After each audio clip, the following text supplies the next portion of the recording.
Hi అండి.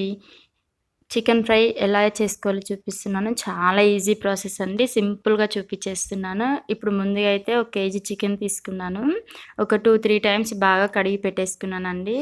ఇప్పుడు stove on చేసి బాండీ పెట్టుకొని బాండీలో చికెన్ వేసేసుకుంటున్నాను. దీంట్లో ఒక హాఫ్ టీ స్పూన్ పసుపు వేసుకుంటున్నానండి. అలాగే టేస్ట్‌కి సరిపడినంత సాల్ట్ కూడా వేసేసుకుంటున్నాను.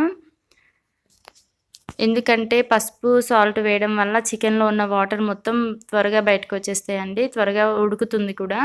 చూడండి ఈ విధంగా మొత్తం బాగా కలిపేసుకోవాలి. పసుపు, ఉప్పు పట్టేటట్టు కలుపుకోవాలండి చికెన్ మొత్తం.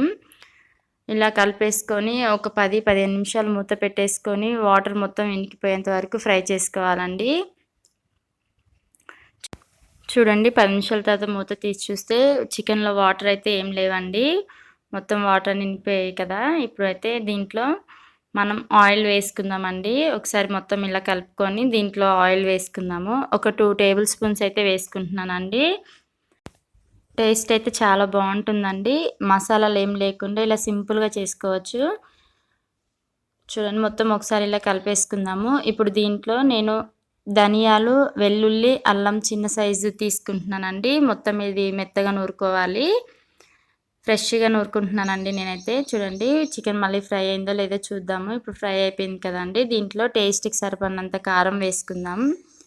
నేనైతే ఒక 2 టేబుల్ స్పూన్స్ వేసుకుంటున్నానండి. మీకు స్పైసీగా కావాలంటే ఇంకొంచెం ఎక్కువ వేసుకోవచ్చు. మొత్తం ఒకసారి కలిపేసుకుందామండి. మనం ముందుగా నూరి పెట్టుకున్న ధనియాలు, వెల్లుల్లి, అల్లం ఉంది కదండీ! ఆ పేస్ట్ మొత్తం ఇలా పౌడర్ మొత్తం ఏసేసుకొని కలుపుకుంటున్నానండి. ఎంతో టేస్టీగా ఉండే చికెన్ ఫ్రై అయితే రెడీ అయిపోయిందండి. ఇప్పుడు దీంట్లో కొత్తిమీర వేసుకొని దించేసుకుంటే సరిపోతుందండి. ఇలా వేడి వేడి అన్నంలో సర్వ్ చేసుకొని తింటే చాలా బావుంటుందండి. మీరు కూడా తప్పకుండా ట్రై చేయండి. ఆనియన్స్ ఇలా వేసుకొని తింటే బావుంటుందండి. చాలా సింపుల్‌గా ఉంది. ఈజీ ప్రాసెస్‌తో చూపిచ్చానండి. టేస్ట్ కూడా చాలా చాలా బావుంటుంది. ఇలాంటి మరెన్నో వీడియోల కోసం మా ఛానల్‌ని సబ్స్క్రైబ్ చేసుకోండి. లైక్ చేయండి, షేర్ చేయండి. Thank you for watching.